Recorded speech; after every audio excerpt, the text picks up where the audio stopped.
live.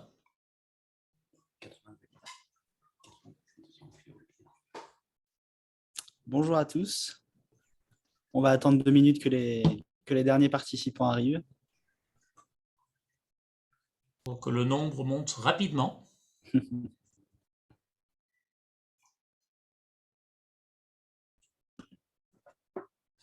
Voilà. Les gens arrivent, les gens arrivent.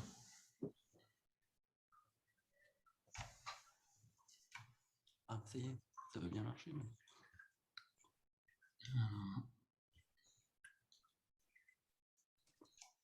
Juste aller répondre sur le chat. Alors, everyone. À tous.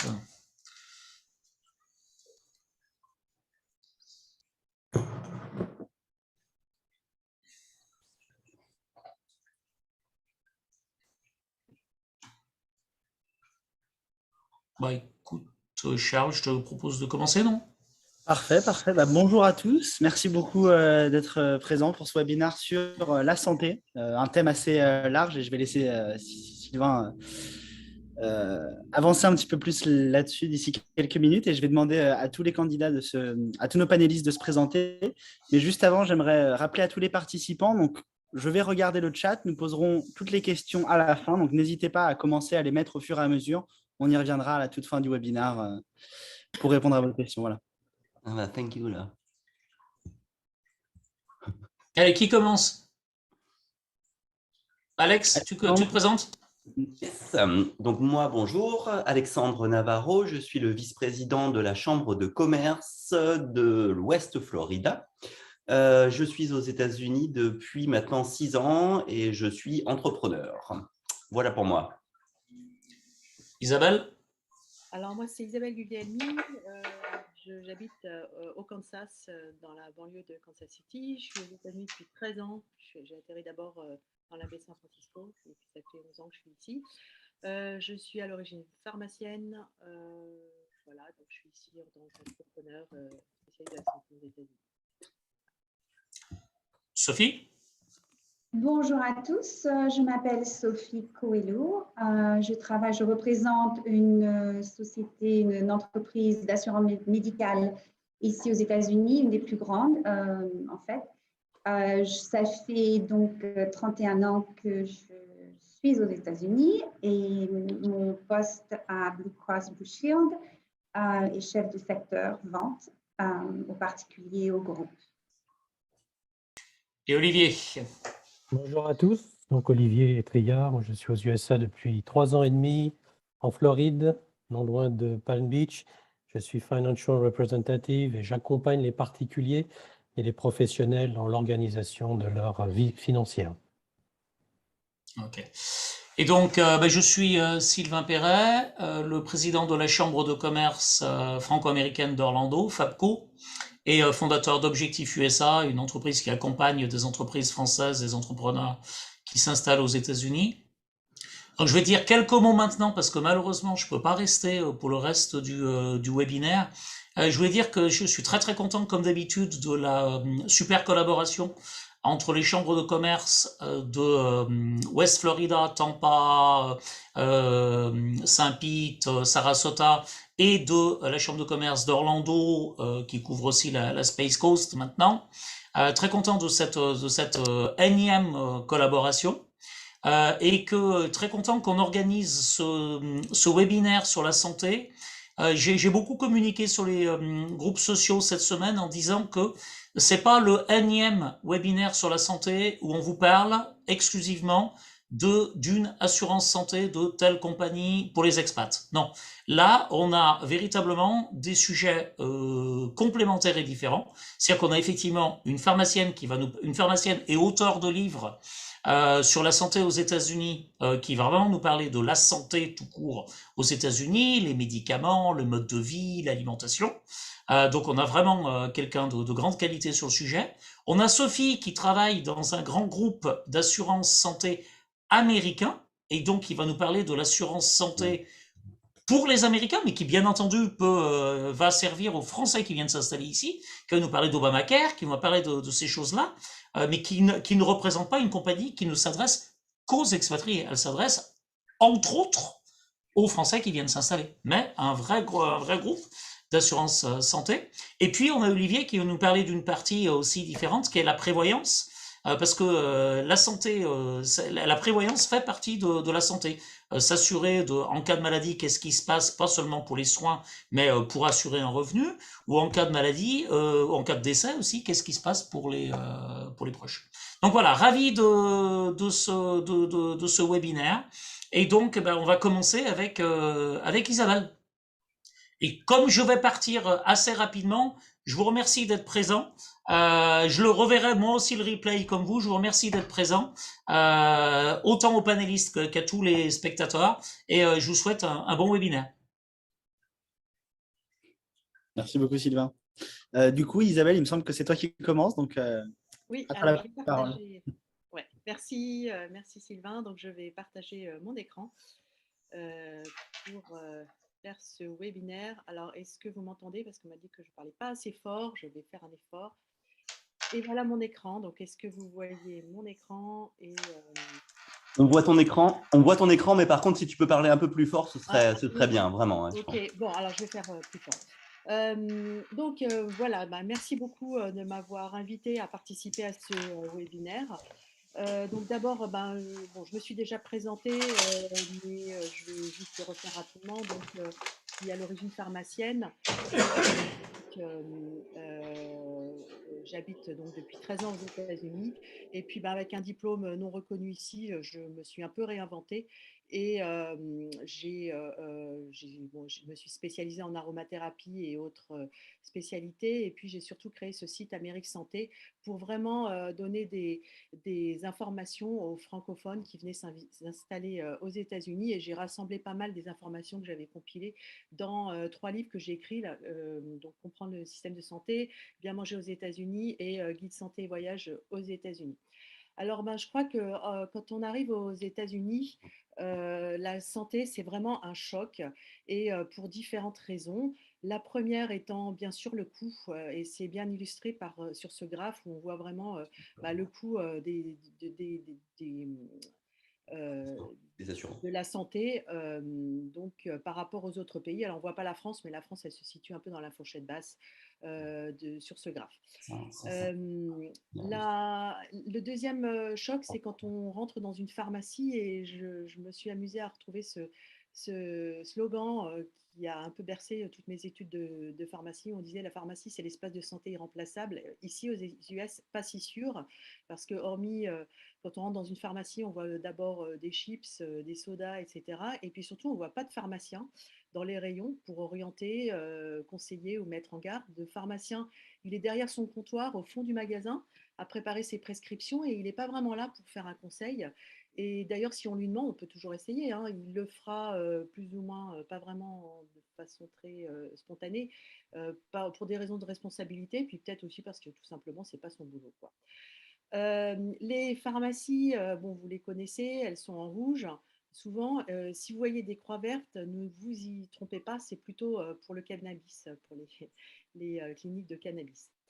Et donc, le constat, c'est que les médicaments OTC, ça veut dire over the counter, sont en vente partout. Donc, on va trouver à peu près tout, enfin, pas mal de choses pour se soigner, voilà. Mais il y a aussi des choses qu'on ne va pas trouver, des médicaments auxquels on est habitué en France et que l'on ne va pas trouver dans les rayons. Et puis, une question quand même qui revient assez souvent dans les forums pour les gens qui arrivent au début, c'est ils cherchent du Doliprane désespérément ou de l'efferalgan. Alors, il y en a, c'est ceux qui ne savent pas, mais ça ne s'appelle pas le paracétamol ou le Doliprane, ça s'appelle l'acétaminophène et c'est donc le Tylenol. Vous en trouverez partout. Mais ce qu'il faut bien comprendre, c'est que certains médicaments aux États-Unis en vente libre sont uniquement sous ordonnance en France et pour des bonnes raisons, c'est qu'ils ont des effets indésirables qui ne sont pas à négliger, notamment les corticostéroïdes, mais aussi les vasoconstricteurs. C'est l'Afrin qu'on met dans le nez parce que ça peut entraîner au bout de 5 jours une accoutumance. Les antiacides, enfin voilà, je ne vais pas vous faire une liste plus longue. Si, il y a le bismuth qui est conseillé dans les états nauséeux et diarrhée. Le bismuth par voie orale, il a été interdit en France il y a plus de 30 ans. Donc c'est un petit peu, voilà, il y a quand même pas mal de différences. Idem pour tout ce qui est suppléments, vitamines et cosmétiques. Le marché est énorme, hein, mais la législation est peu réglementée et peu contraignante pour les fabricants. Du coup, on a une qualité qui est assez inégale, même dans les pharmacies. Et donc, il vaut mieux préférer des marques présentes donc chez Whole Foods, Sprouts, Natural Grocers, qui sont des supermarchés un peu spécialisés. Voilà. Et donc, c'est idem pour les cosmétiques, à savoir la loi sur les cosmétiques. Elle date de 1938 aux États-Unis, elle a été peu amendée. Et à titre d'exemple, en Europe, la liste des ingrédients interdits se compose de plus de 1000 ingrédients, alors qu'aux États-Unis, bah, il se compose que d'une dizaine d'ingrédients. Donc, pour se repérer là-dedans, bah, il vaut mieux prendre des produits qui présentent donc des labels de qualité et des certifications indépendantes. Et puis moi, de mon côté, dans mon site Amérique Santé, j'ai sélectionné en fait des produits. Donc ça, vous le trouverez sur mon site, donc Amérique Santé. Donc voilà, et puis sur mon site, j'ai aussi créé tout un espace automédication qui va pouvoir vous aider. Alors, c'est pas de la pub, hein, c'est juste pour vous montrer. C'est entièrement gratuit, donc vous y avez accès. Voilà, et il y a tous ces sujets qui vous permettent de vous guider en fait. Ça vous donne des conseils, ça vous donne des mises en garde aussi sur certains médicaments, etc. Voilà. Deuxième chose, effectivement, quand on veut consulter, quand on arrive au début, on est un peu perdu. Il y a bien sûr les urgences dans les hôpitaux, mais la facture peut se révéler être assez coûteuse. Donc, si ça dépend un petit peu ce dont vous avez besoin. Si vraiment, évidemment, vous en avez besoin, il faut y aller. Il y a aussi le 911, à savoir quand même, les médecins ne se déplacent pas à domicile. Ça, c'est une différence avec la France. Il y a aussi les urgentes care. En attendant d'avoir un médecin de famille, ça va pouvoir vous aider. Ça va pouvoir, enfin, vous allez pouvoir avoir une consultation rapidement sans rendez-vous et même y faire effectuer les demandes de certificats médicaux, donc pour le sport des enfants, par exemple. Et puis, il y a les minutes cliniques hein, qu'on retrouve dans les pharmacies comme Walgreens ou CVS, dans certains supermarchés comme Walmart ou Target, pas tous, hein, c'est pas généralisé. En général, les soins ils sont un peu moins chers, ils peuvent être affichés. Et puis, on peut se faire soigner des petites blessures ou des affections qui ne sont pas très très graves, se faire un vaccin aussi. Mais souvent, vous ne serez pas reçu par un médecin, mais par une infirmière spécialisée qui s'appelle une nurse practitioner, qui est quand même habilitée à faire un diagnostic et à prescrire. Et puis enfin, le médecin de famille, donc dans les primary care physician ou family care, donc ce sont des centres médicaux avec des médecins généralistes. Alors, il faut trouver des médecins qui prennent les nouveaux patients, hein, c'est toujours un peu le même problème. Parfois, ils sont affiliés à des groupes d'hôpitaux. Donc, là, j'ai mis cet exemple que je connaissais, donc El Camino Medical Center dans la baie de San Francisco. Voilà, donc ça, tous ces médecins, on pourra les médecins donc, de primary care physician, vous pourrez les choisir en fonction des critères de votre assurance. Donc ça, je ne vais pas m'étendre là-dessus parce que Sophie est là pour nous en parler. Et puis bon, on peut aussi aller dans les hôpitaux, il y a des consultations de spécialistes notamment. Donc voilà, là la liste des médecins, donc ils ont tous des initiales, donc MD, OD qui sont des osteopathic doctors, nurse practitioner, OB-GYN, donc obstétrie et gynécologie, naturopathic doctor. Alors les naturopathic doctors sont des naturopathes, mais ils ont fait 8 ans d'études, donc ils sont vraiment des médecins. Et puis chiropracteur et physicothérapeute, donc ça c'est pour tout ce qui est kiné, en fait. J'en ai fait un article sur mon blog là, il y a quelques jours. Voilà, donc ça c'est pour vous donner un petit peu une idée. Et c'est vrai que la première consultation, c'est toujours un peu un grand moment de solitude. Et c'est souvent assez surprenant parce que ça va se faire en 2 temps avec une infirmière qui va venir en premier faire les mesures. Et puis, donc, on croit que c'est le médecin, mais en fait, pas du tout, c'est l'infirmière. Et puis après, le médecin vient. Donc, c'est un peu surprenant, l'ordonnance, elle est télétransmise à la pharmacie que vous leur indiquerez, donc vous pouvez choisir n'importe quelle pharmacie. Idem pour le laboratoire. Et puis, la même chose pour les cabinets de radiologie, donc en cas de, si on voulait faire un IRM, un scanner ou des radios, attention, là, vous pouvez chercher, les prix seront assez différents en fait d'un endroit à l'autre, donc il faut toujours se renseigner, ça peut aller du simple au double, voire au triple, notamment dans les hôpitaux.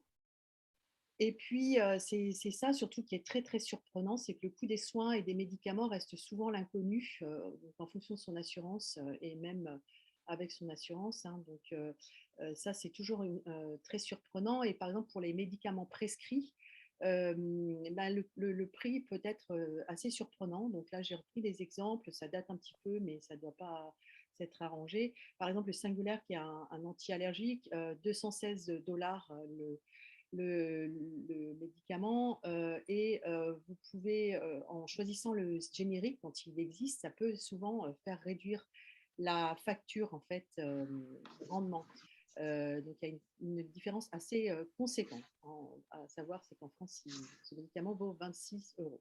Enfin à l'époque, hein, parce que ça a 3-4 ans, ce date. Alors, une petite info, là, c'est un petit truc pour les gens qui ne connaissent pas. Le GoodRx, c'est une application qu'on peut télécharger sur son smartphone et qui peut aider. Alors, quand vous allez dans une pharmacie, si avec votre assurance le prix est élevé, ça peut faire diminuer la facture. C'est pas systématique, je sais pas comment ça fonctionne, mais bref, moi ça m'avait fait faire quelques économies quand même, et ça m'a aussi indiqué certaines pharmacies qui avaient des prix moins chers, et quand il y a une différence de 50 $, bah, ça peut être intéressant. Mais voilà, donc j'en ai un peu fini avec tout ce qui est santé à proprement parler. C'est assez vaste, on pourrait y rester des heures en fait.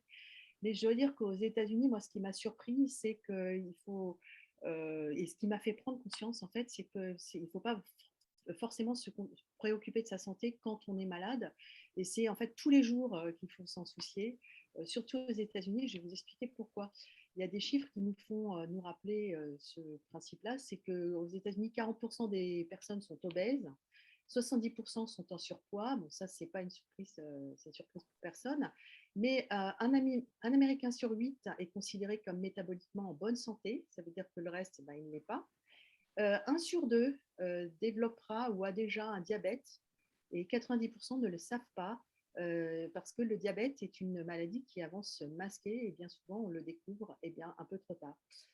Et si en fait le constat, c'est de voir qu'il y a une croissance exponentielle des maladies chroniques partout dans le monde, hein, mais principalement ici aux États-Unis, ben, il y a différentes causes, et il y a des causes, on ne peut pas grand-chose, hein, les causes génétiques, mais on peut contrôler son alimentation. Et son alimentation, ben, je vais vous indiquer quelques trucs rapidement.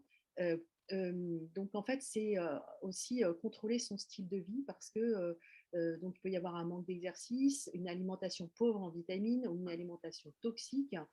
Donc c'est vrai, il faut vraiment faire attention à son style de vie, et même c'est vraiment une prise de conscience chez beaucoup d'expatriés ici aux États-Unis, c'est que c'est vraiment très très important. Et donc voici quelques vraiment principes de base, mais qui vont bien vous montrer la différence. Déjà, numéro 1, c'est se méfier de tous les sucres cachés, parce que le sucre est systématiquement ajouté dans l'alimentation transformée. Avoir aussi attention dans les sodas et les boissons, hein, le café qui peut être aussi très très sucré. Et le sucre va se cacher sous différents noms, et vraiment si vous avez quelque chose à bannir à alimentation, c'est le high fructose corn syrup, parce que donc il est présent partout. À savoir, il stimule la production d'insuline, il augmente la masse graisseuse, et à terme, il entraîne une résistance à l'insuline qui peut entraîner un diabète de type 2. Donc voilà. Et le plus souvent issu de maïs OGM, ça c'est pour l'anecdote. Et il faudra vraiment aussi se méfier des sucres cachés, parce que en plus du corn syrup, les fabricants ont tendance à diversifier les sucres pour pouvoir mieux tromper le consommateur, on va dire. Et donc, voir les étiquettes, et voir toujours la part du sucre ajouté. qui va se retrouver ici sur l'étiquette. Alors sur l'étiquette, donc qui est systématiquement sur tous les produits, vous allez avoir une liste d'ingrédients et c'est classé par ordre en fonction de l'importance des ingrédients. Donc plus c'est en haut et plus c'est important. Il faudra aussi vérifier les additifs, j'y reviens juste après. Et donc le sucre, il peut se cacher sous différentes formes et les fabricants auront intérêt à diversifier les parts des sucres. Donc du coup, ça va apparaître plus bas dans la liste et on va être un peu trompé. Les additifs, ils sont difficiles à repérer parce que, contrairement à la France, ils ne sont pas sous forme de, vous savez, la lettre E et le chiffre, le numéro à 3 chiffres. Donc, pour les éviter au maximum, éviter la nourriture transformée, notamment les pains industriels, les chips, les plats cuisinés, les sauces toutes prêtes, qui sont source d'additifs et aussi de sucre caché. Et aussi, tout comme les compositions des confitures ou même du peanut butter. Parce que le peanut butter, il n'y a rien de plus simple à faire, mais souvent on y retrouve du sucre et autre chose que des cacahuètes. Donc voilà, c'est pour l'anecdote. Et un petit exemple, c'est un additif qui est retrouvé souvent dans le pain et les pizzas. C'est par exemple le bromate de potassium, ou en anglais ce sera potassium bromate. Donc on le retrouve dans le pain. Il sert à le rendre craquant en fait. Et il est connu comme étant carcinogène. Il est même chez l'animal, il est de plus toxique. Et donc pour vous montrer à quel point il est toxique, c'est qu'il a été banni du Canada et de l'Union européenne, mais pas aux États-Unis. Donc on peut le retrouver de façon assez courante dans le pain. Voilà. Autre chose, c'est la viande et le lait. Donc, les élevages conventionnels sont élevés à coup d'hormones de croissance. Donc, c'est interdit ailleurs, c'est autorisé aux États-Unis. C'est quand même lié à des cancers hormonodépendants. Ça, c'est suite à différentes études, dont une menée au Japon après importation de viande américaine. Et aussi, les élevages sont aussi traités par des antibiotiques. Donc pour le bœuf, le poisson de ferme, etc. Et ça va entraîner bien sûr des résistances aux antibiotiques. Et à savoir, c'est que 80% de la production d'antibiotiques aux États-Unis est destinée aux élevages. Donc ça vous fait comprendre la masse qui est employée dans les élevages. Et d'ailleurs, les bœufs sont nourris avec des OGM et non de la bonne herbe. Et je ne sais pas si vous avez déjà vu, on voit ça dans le sud de la Californie ou quand je traverse le Kansas. Ce sont ces fermes à perte de vue et les vaches pataugent dans une boue noirâtre. C'est absolument dégoûtant et ça sent extrêmement mauvais. Donc, il faut dire la qualité de la viande. C'est vrai que la viande est bonne, mais voilà, savoir d'où viennent les vaches, quoi. Et donc, pour éviter les hormones et les antibiotiques, moi, je suis assez pour le label organique, le label bio, parce que ça vous apportera pas mal de garanties par rapport à la viande, en fait. Donc, voilà. Et même chose pour le lait. Et notamment le lait. Donc, il y a maintenant d'ailleurs du lait organique grass-fed qui est apparu. Et là, ça vous assure que les vaches sont nourries avec de la bonne herbe. C'est assez cher par contre ce lait. Et c'est vrai que par contre, voilà, on trouve quand même facilement du lait organique. C'est mieux, ça permet d'éviter les antibiotiques. Et donc, Isabelle, juste oui. permets-moi juste de te dire, le label organique, c'est du flan par rapport à ce que c'est en France aussi. Il n'y a pas du tout, on peut être organique au Mexique et rapatrier et mettre le label du SDA organique. Oui et non, parce que alors c'est clair que le organique qui vient de Chine, je ne garantirai pas trop là-dessus. Le organique qui vient du Mexique, normalement, c'est contrôlé par des SDA. inspecteurs de l'USDA. Donc l'USDA, c'est US Department of Agriculture. Donc normalement, ça l'est, effectivement. Effectivement, ce n'est pas aussi strict qu'en France. Bien sûr qu'il y a des dérives, mais comme je le dis là, en fait, organique, ça va permettre quand même d'assurer 3 points principaux. Et moi, je pense qu'il faut quand même le souligner. C'est qu'effectivement, il y a quand même beaucoup moins de pesticides pour les fruits et légumes. Et il y a surtout une liste négative de pesticides sur les fruits et légumes. Donc, on ne retrouve pas tous les pesticides qui sont utilisé un peu partout en Californie, enfin partout, hein, comme l'atrazine, qui est un désherbant, ou le chlorpyrifos. Donc, il y a quand même moins de pesticides. Il y a aussi, donc là, je vous ai mis là les deux listes de WG, donc qui sont la Dirty Dozen, qui sont les 12 fruits et légumes les plus pollués, en fait, qu'il vaut mieux manger organique. Puis il y a ceux qu'on peut, les Clean 15, qui sont moins pollués. Donc, moi, je dirais quand même ça. Bien sûr, c'est pas parfait, mais bon, il y a quand même des critères, hein. Il faut que, quand ils font les cultures, c'est quand même contrôlé par l'USDA. Il ne faut pas qu'ils aient utilisé de pesticides depuis 3 ans, quand même, hein, aux États-Unis. Alors, c'est vrai que les fruits organiques, les culture organique, ça représente 1% des cultures générales aux États-Unis, donc ce n'est pas énorme. La majorité se concentre en Californie, notamment. Pour la viande, ça assure que la viande n'a pas d'hormones ni d'antibiotiques, hein, idem pour le lait. Pas d'OGM, donc organismes génétiquement modifiés. Et dernière chose à savoir par rapport au label organique, c'est que les produits transformés, pour ces produits, certains additifs seront interdits. Donc, c'est bon à savoir quand même. À savoir aussi, je ne l'ai pas mis là, mais il n'y a pas de label organique pour les poissons. Aucun poisson ne peut être organique. Ils n'ont pas réussi à se mettre d'accord là-dessus. Donc, voilà, j'arrive au terme de ma présentation. Donc, je dirais j'ai rassemblé 10 points pour vous aider à diminuer la facture santé, parce qu'en fait, c'est ça, hein, diminuer sa facture santé. Donc, c'est jouer sur la prévention et donc adopter des simples habitudes qui feront la différence, comme bien dormir, faire des exercices, bien s'hydrater, bien sûr, se focaliser sur une alimentation saine, jouer sur la prévention avec des médecines douces, ou alors sur l'automédication, mais savoir quand il faut consulter, c'est-à-dire quand il faut arrêter. Ça, c'est vraiment important. Il faut aussi, alors peut-être pas la Floride parce que vous avez plein de soleil, mais il faut parfois supplémenter parce qu'il y a un pourcentage des Américains énorme, je crois que c'est de l'ordre de 80% des Américains, quelque chose comme ça, ou 50%, je ne sais plus exactement, mais un pourcentage énorme qui est en déficience de vitamine D, parce que quand on vit dans les États du Nord et qu'il fait très froid l'hiver, on a tendance à ne pas sortir et donc on est déficient en vitamine D. Et la vitamine D, c'est connu comme étant une carence en vitamine D favorise la venue de certaines maladies.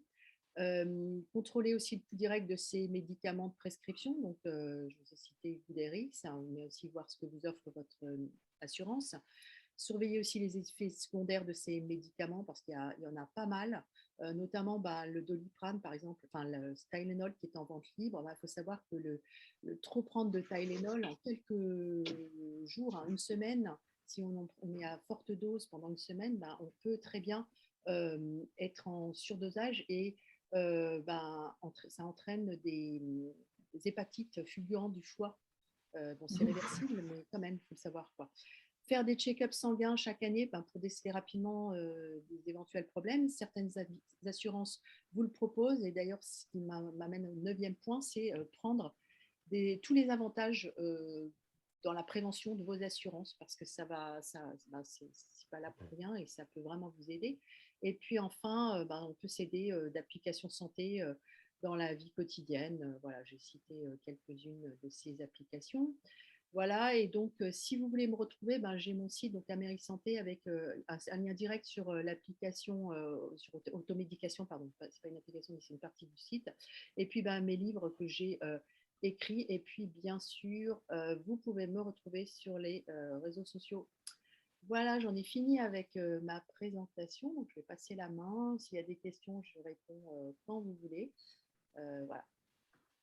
Merci beaucoup Isabelle, merci. Alors pour les questions, pour le coup, on y reviendra à la fin. J'en ai déjà vu une ou deux passer dans le chat. Mais en tout cas, merci beaucoup. Je crois que tu as montré des chiffres qui sont quand même très édifiants, qui nous ont appris beaucoup. Puis, comme tu l'as dit, c'est un sujet sur lequel on pourrait parler des heures, mais malheureusement, oui, on est limité à 15 minutes par personne à peu près, donc un peu tight aujourd'hui, mais... Ouais. Donc justement, je laisse maintenant la parole à Sophie. Et je vais juste vous demander, Isabelle et Olivier, si possible. Alors, Isabelle, tu l'as déjà fait, mais Olivier, de te muter jusqu'à ton temps de parole pour qu'on puisse parfaitement entendre Sophie. Merci beaucoup. Et Sophie, écoute, je te laisse le floor. Bonjour à tous, ou bonsoir pour ceux qui sont en France. Donc, je m'appelle Sophie Coelho et je représente une des plus grands groupes d'assurance médicale aux États-Unis, Blue Cross Blue Shield, que vous trouverez dans tous les États des États-Unis. En Floride, on se représente sous le nom de Florida Blue. Il y a d'autres États avec différents noms aussi, pas tous. La chose à savoir, c'est que Blue Cross Blue Shield est représenté avec cette croix que vous voyez là sur votre écran, à côté du nom. Donc en Floride, Blue Cross Blue Shield apparaît sous le nom de Florida Blue et cette assurance est accessible dans tous les comtés. C'est le cas pratiquement dans tous les États du pays. Et donc, en Floride, nous avons des bureaux d'accès au public, soit pour l'achat d'assurance ou pour des services aux clients. Ce n'est pas le cas dans tous les États, mais en Floride, ici, nous avons à peu près 28 bureaux d'accès direct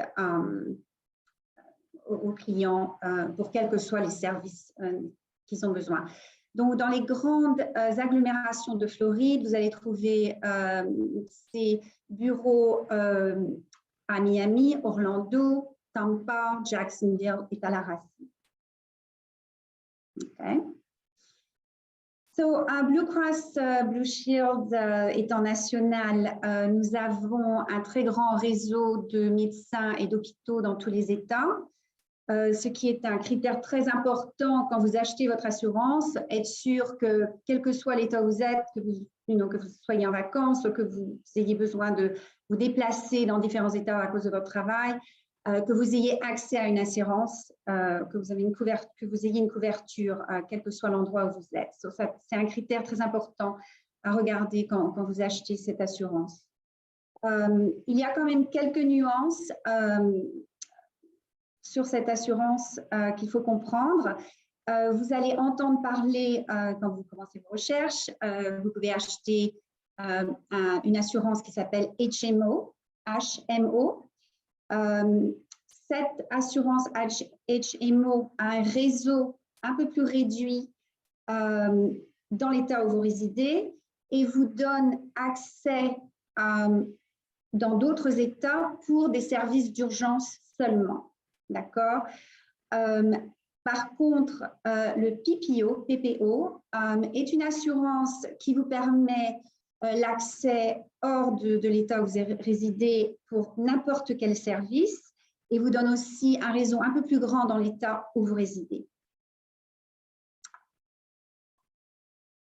Comme vous pouvez peut-être déjà le ressentir, l'assurance médicale aux États-Unis est un sujet assez complexe et n'est pas toujours très facile à naviguer. Cela dit, il est très important d'avoir une assurance médicale dans ce pays, bien qu'elle ne soit pas obligatoire. Elle n'est pas non plus gratifiée comme elle peut l'être en France. Il faut faire donc les démarches pour l'obtenir et donc l'achat et faire ses recherches.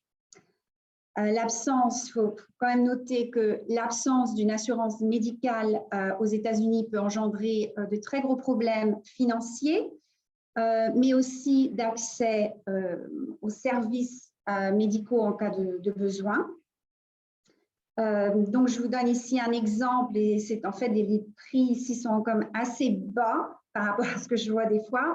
Mais si vous n'avez pas d'assurance, à titre d'exemple, une visite dans un centre d'urgence, dans un hôpital, vous coûte en moyenne 600-700 $. Un cas de jambe cassée peut vous coûter à peu près 10 000, je dirais à 12 000 $. Tout ce qui est soins de maternité et accouchement peut atteindre des prix assez mirobolants jusqu'à 18 ou 20 000 $.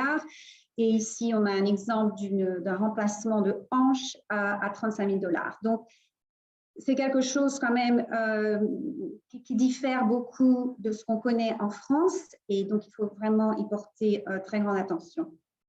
Sophie, si tu me permets, juste pour les Français, parce qu'en fait en France, on ne connaît pas le prix des soins, parce qu'on ne le voit pas justement, ces prix directement. Alors, il n'y a qu'un prix dont on sait vraiment ce que c'est le généraliste. Et je crois qu'en France, c'est 23 ou 24 €. Ici, c'est en moyenne 150, voilà, pour donner un… Voilà, je dirais même 150 à 250, dépendant du médecin que vous visitez.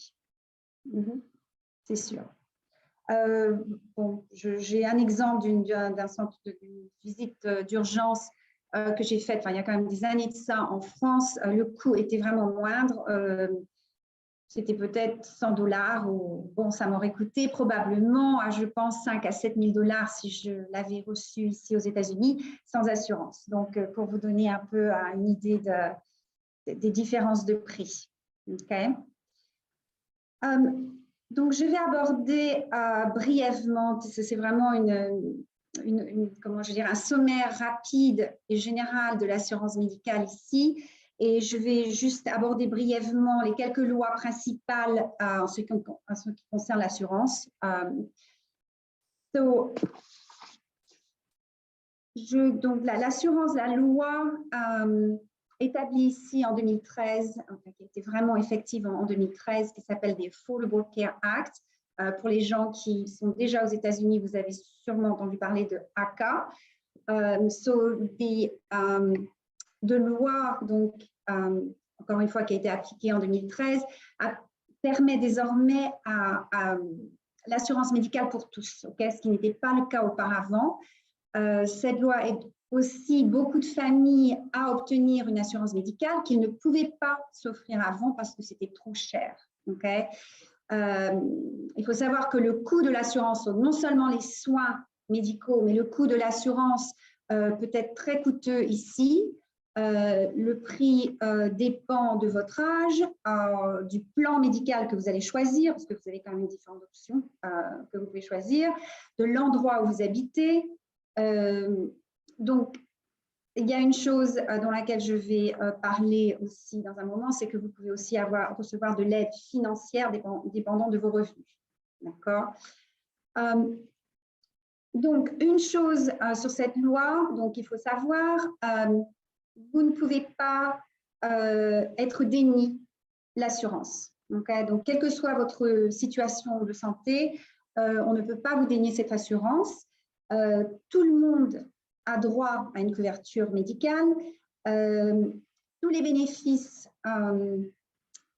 qui sont considérés essentiels, je vais vous les donner dans quelques instants, sont couverts sans limite, sans montant limite, ce qui n'était pas le cas avant, donc c'est une bonne chose à savoir. Vous avez des choix d'assurance avec des plans différents, des choix avec différentes franchises et de responsabilités financières avec ce qu'on appelle des niveaux métal différents, c'est-à-dire vous avez un plan très riche, un plan moins riche. Enfin, ça, c'est à vous vraiment de voir ce qui va vous convenir le mieux.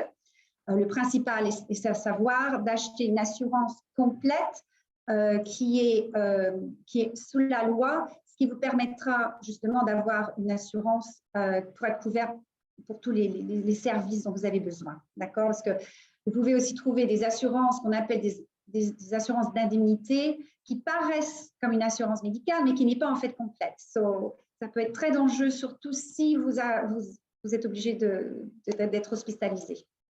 D'accord?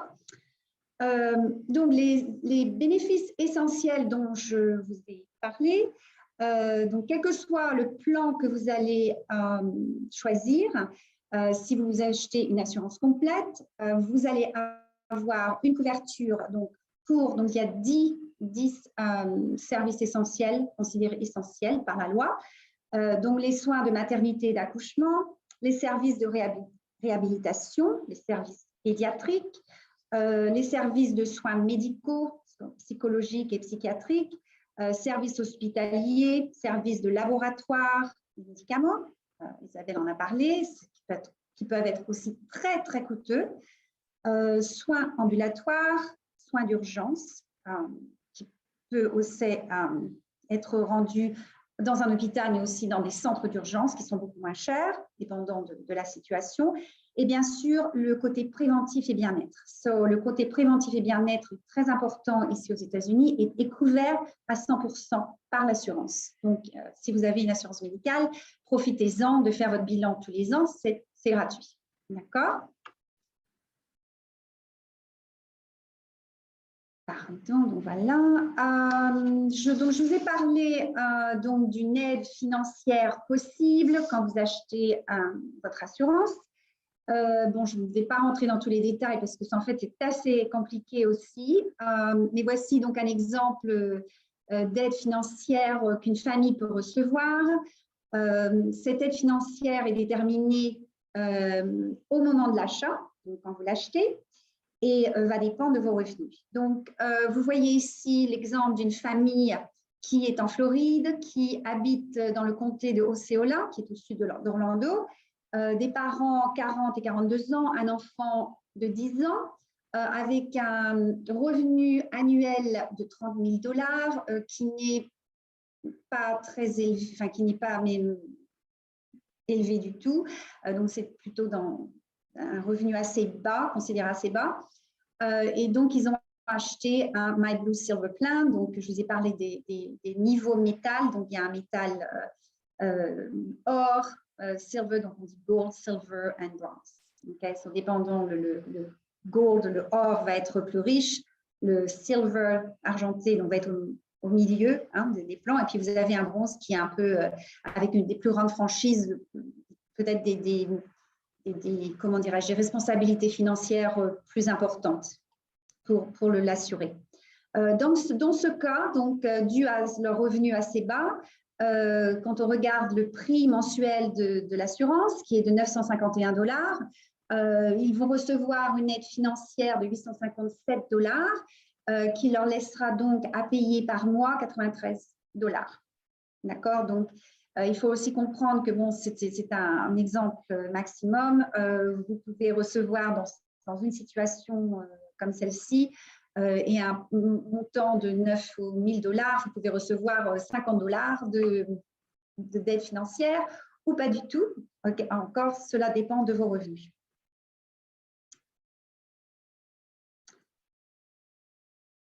Donc, ici, nous allons juste mentionner le côté prévention et bien-être. Donc, Isabelle vous a parlé donc du coût de l'assurance et de cette population qui est en mauvaise santé pour la plupart et qui croît, je veux dire qui grandit. La population en mauvaise santé est croissante ici, et les coûts médicaux sont aussi croissants. Ça, c'est vraiment un très gros problème. Enfin, je pense que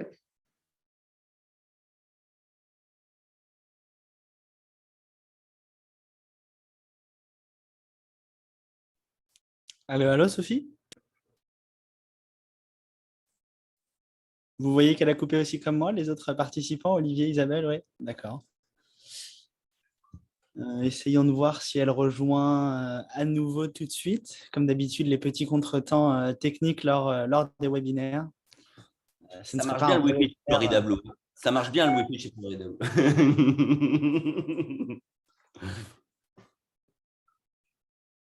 On va essayer de voir si elle arrive à nous rejoindre à nouveau. Ouais, donc voilà, elle a quitté, c'est ce qui me semblait le… on a perdu. Vous êtes là? C'est bon, Sophie, voilà, c'est bon. Ok, je vais remettre ça. Vous voyez l'écran? Là, on ne le voit plus. Ça a arrêté de partager. Oui, j'ai dû perdre la connexion pendant juste une petite seconde.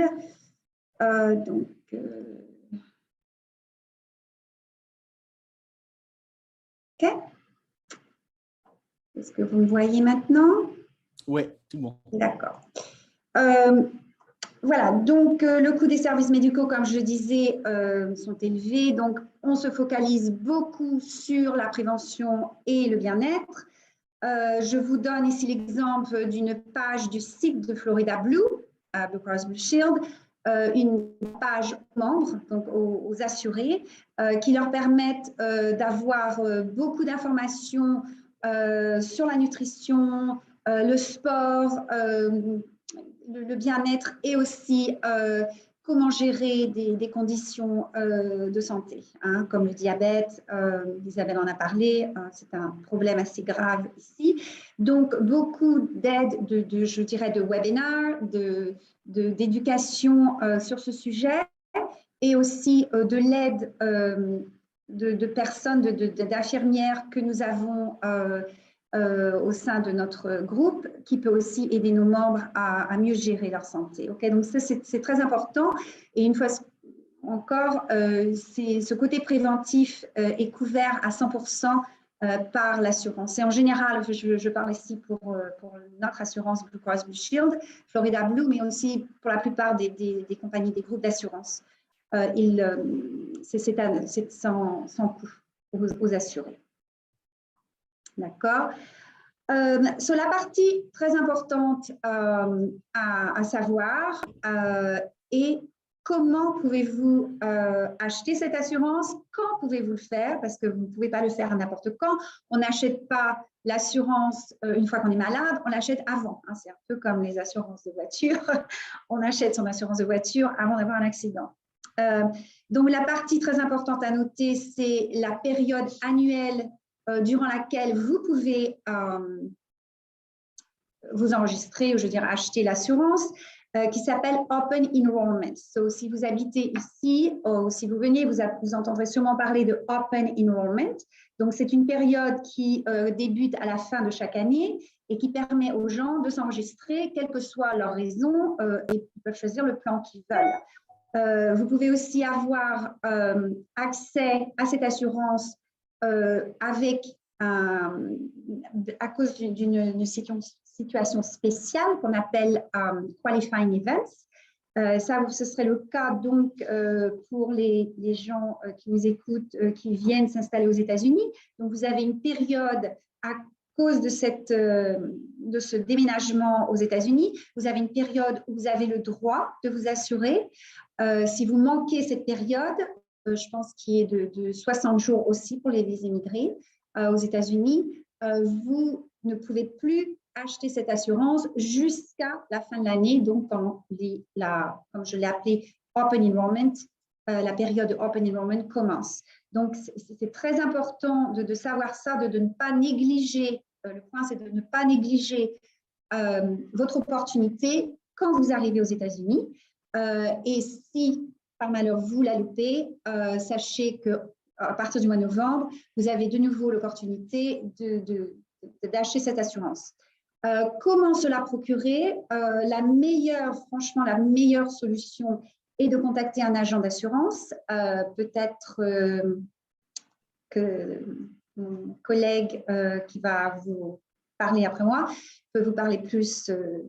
Je ne sais pas s'il le fait, mais en général, vous pouvez trouver des agents d'assurance assez facilement aux États-Unis qui peuvent vous aider dans ces démarches et aussi vous aider à voir si vous qualifiez pour ces aides financières. Tout ça c'est gratuit. Okay? Ce service est gratuit au monde. Donc voilà pour ma présentation, donc l'ensemble, les règles générales à savoir au sujet de l'assurance médicale. Si vous aviez quelques questions après ce webinaire, j'ai mon email qui a été noté et vous pouvez m'envoyer un message et je serai ravie de vous répondre. Merci. Merci beaucoup, Sophie. Et oui, effectivement, j'ai vu pas mal de questions dans le chat. Hein, et d'ailleurs, ce sont des questions et pour toi et pour Isabelle, hein, des questions il y en a beaucoup qui sont passées, donc on aura beaucoup à dire à la fin. Mais juste avant ça, je vais laisser la parole à Olivier qui va nous faire… qui va nous parler, oui, de son côté, donc de la santé aux USA, mais plutôt du côté, encore une fois, prévoyance et protection de la famille et autres. Donc, Olivier, écoute, je te laisse la parole. Ok, très bien. Merci, Charles. Donc, moi, je n'ai pas de présentation PowerPoint. Hein, j'ai un recueil de questions, de remarques qui m'ont été faites par les Français qui souhaitent venir aux États-Unis ou qui sont déjà installés. Une précision importante, c'est que ce que je vais évoquer, c'est une information générale et votre situation individuelle peut varier. Donc, les informations communiquées doivent être utilisées en complément de conseils professionnels personnalisés. Le premier sujet, je vais compléter ce qui a été évoqué, c'est l'assurance santé qui est absolument essentielle. Et parmi les questions que j'ai reçues, il y en a une, c'est qu'est-ce qui se passe si je tombe malade ou si j'ai un accident? Isabelle a déjà répondu, il faut déjà savoir où on va, quoi. Est-ce qu'on va chez le médecin? Est-ce qu'on va dans un urgent care? Est-ce qu'on va à l'hôpital? Et ça, il est quand même conseillé d'aller sur place avant, de se renseigner, de voir comment ça se passe. et non pas le jour où on a un souci. Ensuite, ça a été mentionné, vous devrez payer. Les frais médicaux aux États-Unis sont parmi les plus élevés du monde et constituent l'une des raisons majeures de faillite des ménages américains. Quelquefois, on peut se dire « Oh, mais je fais attention ». Sachez que vous pouvez également être victime d'accidents. Je m'ai rappelé ce chiffre. En Floride, vous avez 20% des conducteurs qui circulent sans assurance automobile, d'après le Insurance Information Institute. Au Mississippi, c'est près de 30%. Donc, imaginez si vous êtes victime d'un accident impliquant un conducteur sans assurance, qui va payer les frais médicaux, et également comment faire si cette personne est totalement insolvable. Donc, c'est vraiment un gros problème. Attention, contrairement à la France, le fait de disposer d'un numéro de sécurité sociale n'ouvre pas droit à des soins. La sécurité sociale ici, c'est essentiellement pour les prestations retraite et les soins aux personnes de 65 ans et plus ou qui ont certaines pathologies très ciblées. Une question intéressante est la suivante. J'ai souscrit une assurance santé américaine, mais je n'ai pas tout compris. Oui, il est important de comprendre ces notions: franchise, copayment, deductible, co-insurance, pre-existing conditions. Je fais un mix entre le français et puis l'américain. Je reprends ce qu'a dit Sophie, on ne s'est pas concerté.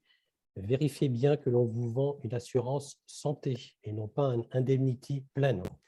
J'ai rencontré des Français ici qui m'ont dit « Regarde, c'est pas mal, j'ai jusqu'à 150 000 $ de couverture. » 150 000 $ ici, c'est une goutte d'eau. Donc, certes, c'est compliqué de décrypter des dizaines de pages en anglais, mais s'il le faut, faites-vous aider. C'est absolument indispensable.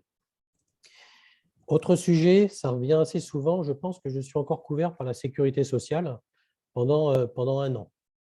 Attention, il suffit d'aller sur le site de la sécurité sociale française, Amélie, et là c'est clair, si vous quittez la France, vous devez renvoyer votre carte vitale.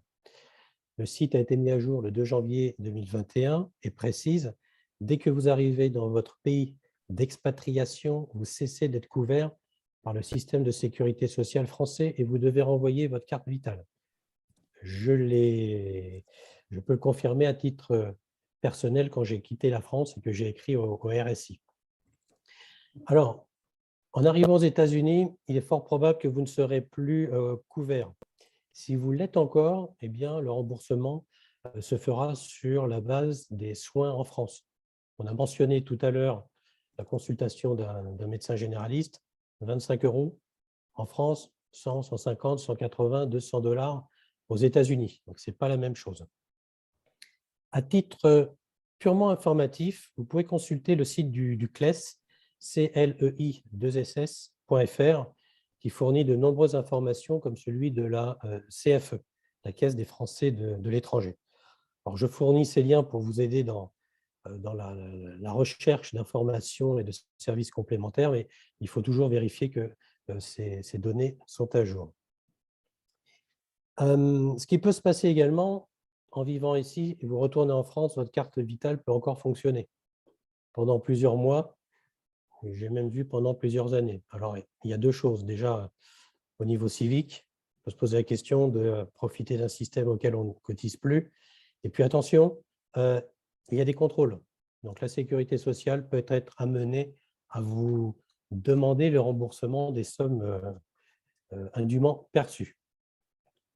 Un autre sujet qui est intéressant, si vous avez des proches qui viennent aux États-Unis pour les vacances, vous rendre visite, il est conseillé de les aider à se renseigner parce que s'il arrive quelque chose, eh bien, ils pourraient se faire rembourser, mais au niveau des remboursements en France. Quelquefois, les gens disent « Moi, j'ai une carte bancaire. » Alerte. Bien souvent, les cartes bancaires proposent des avances qu'il faut rembourser et avec des plafonds qui sont limités. Pour une carte Visa classique, le plafond est de 11 000 € et pour une Visa Premier, c'est 156 000 €. Donc, ça ne suffit pas. De même, en tant qu'Américain ou vivant ici, si vous partez à l'étranger, il y a de fortes chances que votre couverture s'arrête au territoire américain et que vous devez souscrire une assurance voyage complémentaire. Je prends l'exemple, vous partez faire une croisière aux Caraïbes, et sur le bateau, on doit vous élitreiller et apporter des soins d'urgence. Le coût de la croisière peut monter jusqu'à 200 000 $. C'est très, très cher. Donc voilà, prenez vos précautions si vous voyagez. Le sujet numéro 2, c'est si vous êtes malade ou blessé, vous ne pouvez plus travailler, donc quelles sont les conséquences? Si vous ne pouvez plus travailler, il n'y aura plus de revenus. Et ça, c'est important parce que quand on pense santé, assurance santé, on pense soins dentaires, changement des lunettes, consultation chez le médecin ou analyse médicale. Le vrai défi financier n'est pas là. C'est véritablement l'hospitalisation et la maladie longue durée. Et également, si vous ne pouvez plus travailler, vous n'avez plus de revenus, et n'oubliez pas que votre capacité à travailler, c'est votre bien financier le plus important. Je prends par exemple quelqu'un qui gagne 100 000 $, qui a 35 ans, il lui reste 30 années à travailler. Bon, il suffit de faire un calcul, hein. 30 ans fois 100 000, ça fait 3 millions que potentiellement cette personne ne verra jamais, quoi. Donc le sujet de la disability est un sujet extrêmement important. Il existe des solutions qui sont abordables pour vous couvrir pendant une période donnée ou jusqu'à 65 ou 67 ans. Mon conseil, c'est ne remettez pas plus tard l'étude de telles solutions parce que les conditions d'acceptation sont beaucoup plus simples quand on est jeune et en bonne santé. Si on s'y prend trop tard, on risque de payer beaucoup plus cher, voire carrément de ne plus être assurable du tout. Je vais vous donner quelques chiffres qui viennent du CDC, c'est le Center for Disease Control and Prevention, pour indiquer qu'une disability, ce n'est pas forcément le fauteuil roulant. 90% des incapacités et invalidités sont dues à des maladies. Donc, ce sont des maladies liées au stress, ce sont des troubles neurosquelettiques, enfin, tout un tas de choses. Et 61 millions de personnes aux États-Unis vivent avec un handicap. On ne le sait pas forcément. Au niveau finances et coûts, alors j'entends souvent ça coûte cher. Ça a un coût, la protection a un coût, mais en France aussi ça coûte cher. Si vous êtes salarié, c'est pris sur votre fiche de paye. Si vous êtes indépendant, eh bien, vous payez aussi des charges sociales qui sont très, très élevées. Mais du coup, Olivier, j'ai juste une petite question là. Du coup, comment ça se passe parce qu'il me semble qu'il existe des assurances invalidité avec son employeur. Donc, est-ce que ça, c'est suffisant? Enfin, comment est-ce que ça se présente? Merci Charles. Donc, si vous avez ce qu'on appelle Disability Group Insurance, tant mieux pour vous, c'est vraiment super. Mais attention, c'est à double tranchant parce que ces couvertures sont souvent insuffisantes pour couvrir complètement vos revenus.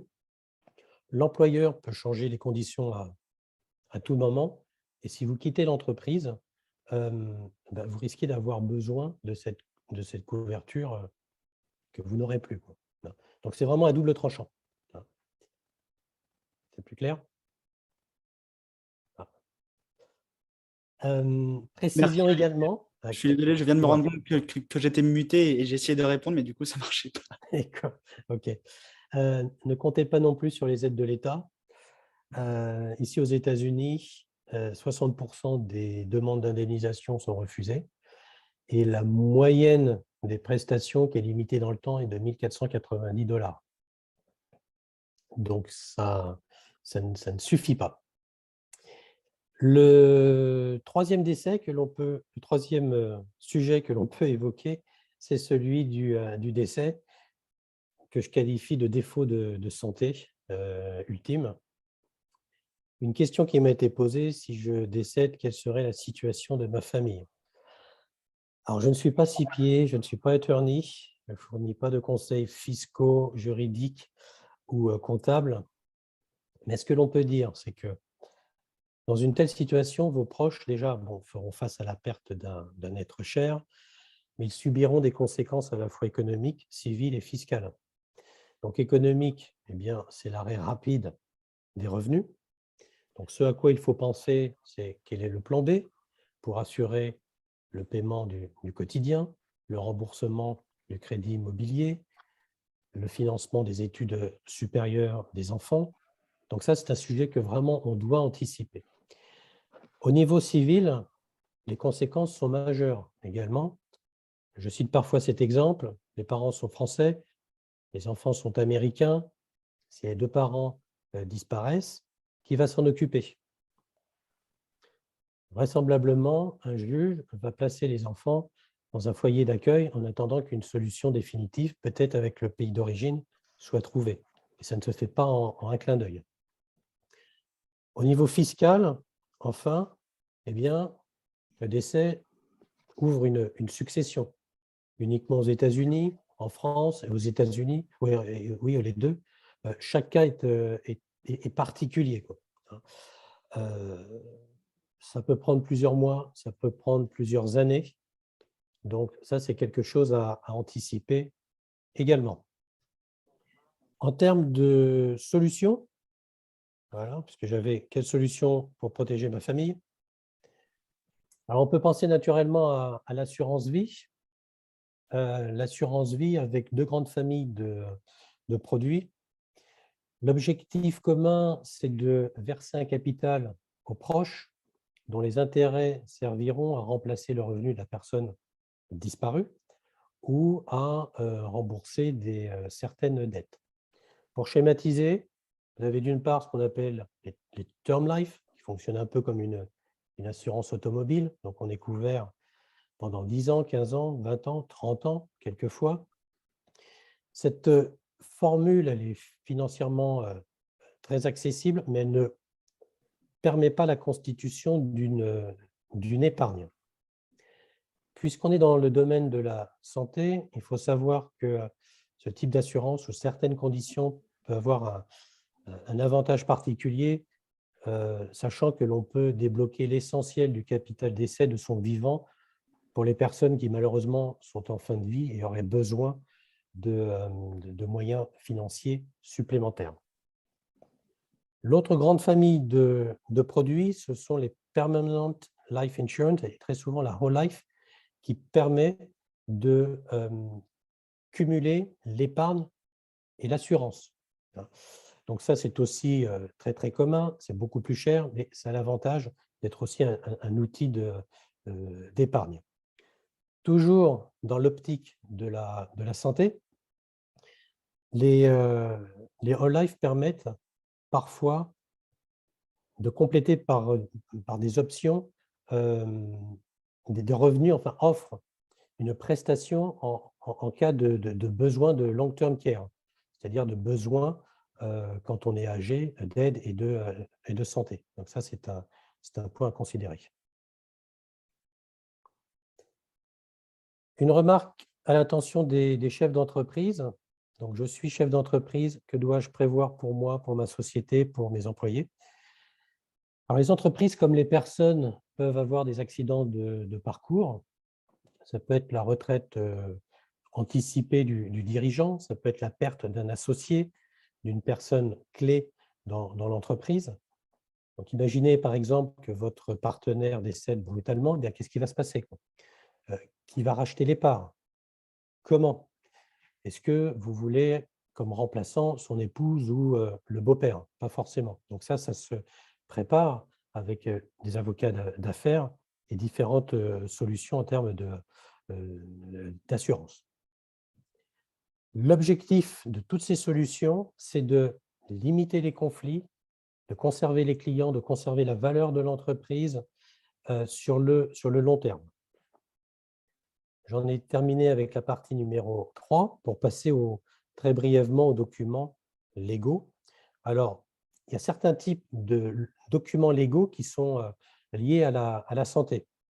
Une nouvelle fois, je vous invite à prendre conseil avec, d'une part, votre notaire en France, un notaire spécialisé dans l'international, et puis un estate planning attorney aux États-Unis.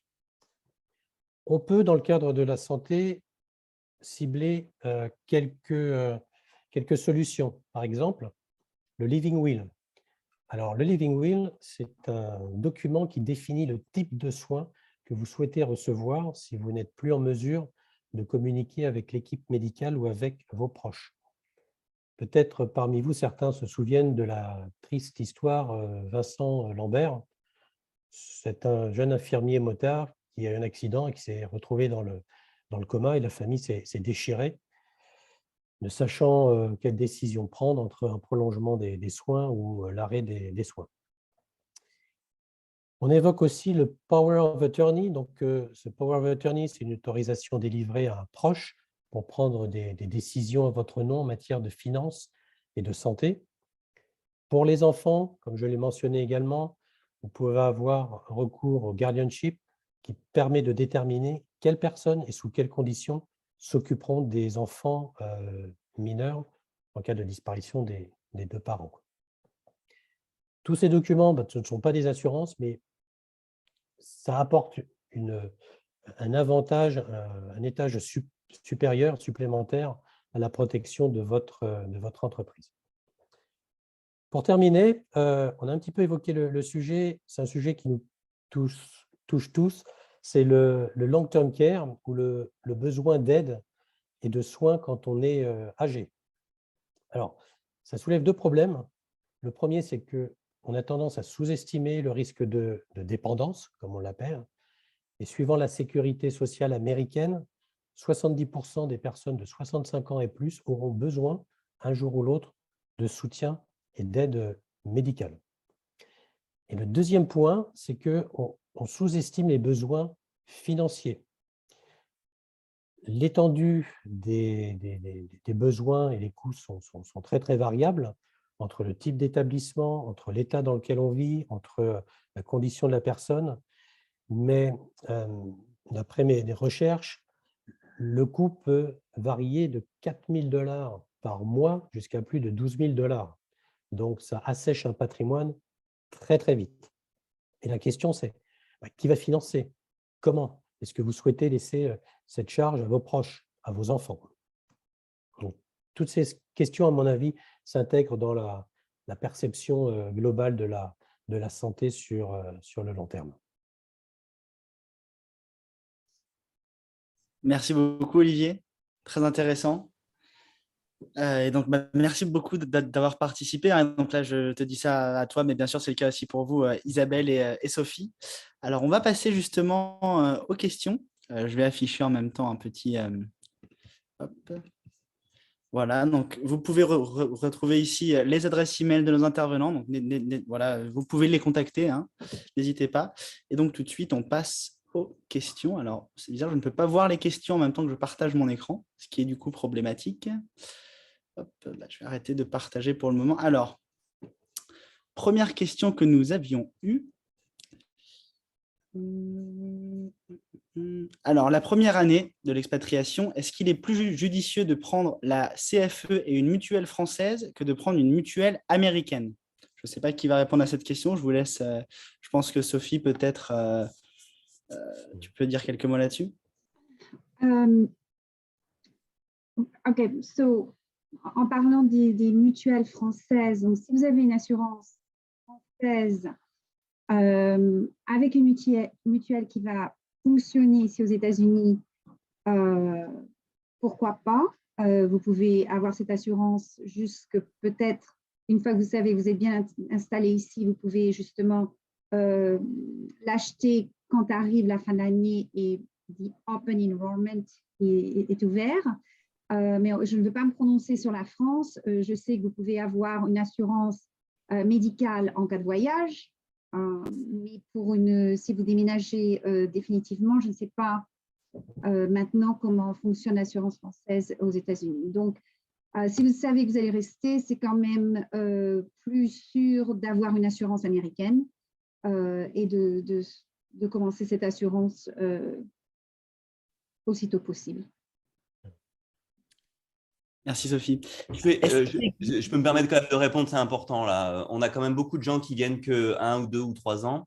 Il y a des assurances expatriées de différentes compagnies en fait qui fonctionnent plutôt bien et qui ne répondent pas aux mêmes normes avec des franchises déductibles et out of pocket, voilà, qui ressemblent plus comme la France. Par contre, le prix est le même, quoi. Voilà. Et après, je suis d'accord avec Sophie, sur le long terme, c'est quand même mieux, ne serait-ce que pour les médecins. Quand on a une assurance expatriée, c'est toujours compliqué de se faire rembourser de toute façon à un moment donné, quoi. Ils ne comprennent pas. Voilà, pour la facturation, comme rien n'est automatique, ils doivent demander une facturation à des entreprises qui ne connaissent pas, donc ça peut être compliqué. Voilà. La Merci, CFE Alexandre. est un copier-coller de la sécurité sociale au niveau des remboursements. Oui, non. Donc, en fait, ça remboursera qu'une toute petite partie parce que ce sera basé sur les prix du système français, c'est ça? Non, non, non, non, non, non, non, non, non, non, non, non, non. Là, on parle d'une assurance expatriée. Donc, prenons April l'assurance, ça va rembourser tout. On peut prendre une assurance expatriée plus la CFE. Prendre la CFE tout seul pour venir aux États-Unis, c'est suicidaire à ce niveau-là, parce que vous serez remboursé de 22 € pour 150 $ de visite. Voilà, donc voilà. Non, c'est vraiment la CFE, c'est pas pour les États-Unis, ça sera jamais pour les États-Unis. Voilà. Et pour les assurances expatriées, vous avez toujours une catégorie spéciale États-Unis. Parce que les prix sont, voilà, faut pas venir aux États-Unis pour se faire soigner, ça c'est sûr. Alors, autre question, et ça, je pense que Olivier, peut-être tu pourrais prendre la parole là-dessus. Est-ce qu'il existe des courtiers qui peuvent s'occuper de toutes nos assurances, à savoir donc santé, business, médical, assurance décès, comme on en a parlé aussi? Je dirais que les choses sont tellement complexes et spécifiques que ça paraît difficile. Moi, mon conseil, c'est de contacter des personnes qui sont spécialisées dans leur domaine, parce que tout traiter me paraît quand même difficile, voire impossible. Merci, Olivier. Est-il possible de s'expatrier aux USA quand on a une maladie? Isabelle, je ne sais pas si tu as quelque chose à… Ben, oui, mais il faut être conscient de ce que ça implique, quoi. Il faut être bien assuré et voilà, quoi. Donc, c'est possible, mais en prenant beaucoup de Et- précautions, notamment sur l'assurance à l'avance. oui, et puis de toute façon, je pense que Sophie est d'accord, une des avancées de la loi Obamacare, c'était d'accepter tout le monde, même s'il y avait des pre-existing conditions. Donc, c'est possible. Maintenant, les soins sont de qualité, mais il faut savoir à quoi on s'expose, quoi. On vous entend pas Comme très mal, financier. Isabelle. Pardon? On vous entend très mal. Ah, pardon. On vous entend très mal. Donc, je disais, vous m'avez entendu, je disais, on peut le faire, mais il faut savoir à quoi s'attendre en termes financiers, quoi. Donc, et être bien assuré. Merci, Isabelle. Et du coup, j'ai une autre question qui t'est directement adressée, parce qu'on a effectivement parlé de la nourriture. Est-ce que tu as quelque chose à dire sur la qualité de l'eau ici? Oui, oui. La qualité de l'eau, elle est inégale sur le territoire. Elle va dépendre un petit peu des terrains. Elle va dépendre si vous êtes près d'un champ, enfin si l'eau captée est proche d'un champ, enfin d'agriculture, etc. Donc elle va être très différente d'un endroit à l'autre et elle peut, moi je l'ai pas mal étudié, c'est qu'il faut savoir ce qu'on a dans l'eau et filtrer son eau. Et je crois qu'on ne peut pas dire qu'il y ait une eau sur le territoire américain qui soit vraiment d'excellente qualité. C'est pas possible. Enfin, voilà. Donc, autre question, et là, du coup, Olivier, je pense que je vais pouvoir relayer ça sur toi, mais où peut-on acheter une disability insurance? Il y a beaucoup d'intervenants et d'entreprises qui proposent ça sur le marché. Donc, le choix est vraiment très, très large. Moi, je conseille de se rapprocher d'entreprises qui sont là sur le marché depuis très, très longtemps. Et ensuite, la proposition se fera en fonction de votre âge, en fonction de votre activité professionnelle, des options et des couvertures que vous souhaitez. Merci, Olivier. Et du coup, alors, je ne me trompe pas s'il me semble que je dis que la compagnie pour laquelle tu travailles, d'ailleurs, fait ça, hein? Donc, tu es toi-même compétent en la matière, etc. Donc, si c'est quelque chose que vous recherchez, je vous invite à prendre contact avec Olivier. Juste avant la fin, je vais réafficher les adresses email de tous nos panélistes. Hop, alors, autre question. Alors, peut-on faire soi-même un living will ou doit-on passer par un estate planning attorney? Ou y a-t-il encore d'autres solutions possibles? Évoquer le sujet. Je le répète, hein, je ne suis pas avocat. Par expérience, on trouve beaucoup de choses sur Internet, mais je ne prendrai pas cette option. J'irai vraiment voir un professionnel qui prendra en compte votre situation et vos projets, même si le coût est plus élevé, quoi. Parce qu'il y a un point qui est également important à considérer, c'est la cohérence entre ce que vous mettez en place aux États-Unis et en France. C'est pour ça qu'avoir un interlocuteur en France également est quelque chose d'utile. Parfait. Écoutez, alors je ne sais pas si vous voyez aussi le chat. On a beaucoup d'autres questions. Je ne pense pas qu'on pourra toutes les couvrir, mais si vous en avez vu effectivement qui vous ont sauté aux yeux, il y a par exemple une question là que je vois qui a été posée tout au début. Que pensez-vous de Walgreens? C'est ça, je pense que Isabelle, c'était justement lors de ton passage. Il peut y avoir beaucoup à dire là-dessus. Walgreens, c'est une pharmacie, une pharmacie. Voilà, on y trouve des médicaments OTC, over the counter, et puis au fond du magasin, il y a la pharmacie. Donc c'est comme CVS, c'est comme voilà, c'est un endroit où on trouve des médicaments, je dirais. Ils ont aussi des minutes cliniques. Donc, ça pas, voilà, c'est surtout. J'ajouterais là-dessus que il n'y a pas vraiment, enfin, quand on compare CVS, Walgreens, bon, c'est deux pharmacies qui sont plus ou moins égales. Mais si vous avez une assurance médicale, dépendant de la pharmacie, le prix du médicament peut être un peu peut différer. Donc, c'est important aussi de voir le coût des médicaments. Donc, je dirais peut-être qu'avec Walgreens, il y a peut-être de meilleurs prix en général, mais bon, c'est assez aléatoire ce que je dis. Hein. Bon, enfin, c'est quelque chose aussi à savoir.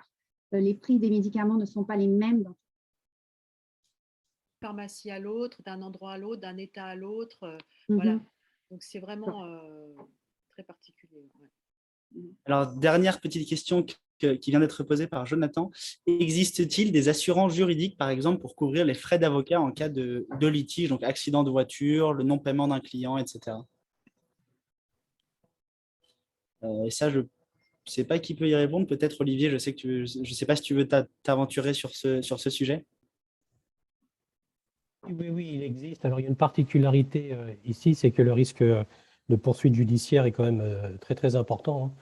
Si vous avez des enfants, si vous avez une voiture, une piscine, une maison, même si vous sauvez quelqu'un de la noyade, vous pouvez être potentiellement poursuivi, quoi. C'est assez particulier, mais c'est comme ça, quoi.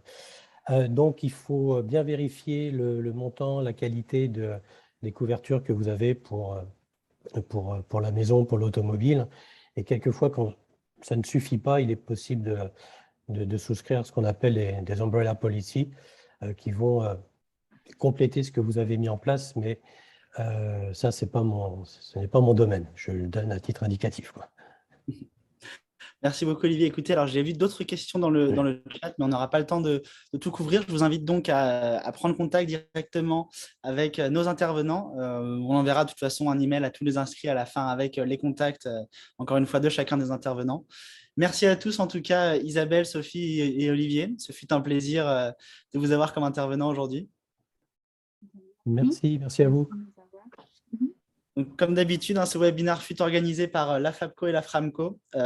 Pour rappel des prochains événements, alors la FRAMCO a de son côté un webinaire le 25 mai qui porte sur USA mode d'emploi avec un avocat qui était le premier avocat recommandé par le consulat à Miami. Et sinon, alors des deux côtés, de côté FABCO et FRAMCO, le prochain événement en personne sera pour Bastille Day le 14 juillet. Du côté de la FABCO, alors le lieu n'a pas encore été dévoilé, mais ce sera en présence de Patrick Baudry, qui était l'un des premiers spationautes français. Du côté de la FRAMCO, ça se passera à Treasure Island, qui est un tout petit peu au sud de Saint-Pete, il me semble. Les registrations ne sont pas encore ouvertes pour les deux événements, mais ça ne saurait tarder. Et de toute façon, on vous enverra des petits emails pour vous tenir au courant. Merci encore à tous. Merci à Sylvain qui a dû nous quitter un petit peu plus tôt. Alexandre aussi, merci d'être présent. Et puis, ce fut un très bon webinaire. Merci à tous et donc à très vite pour le prochain. Merci, au revoir. Bye bye.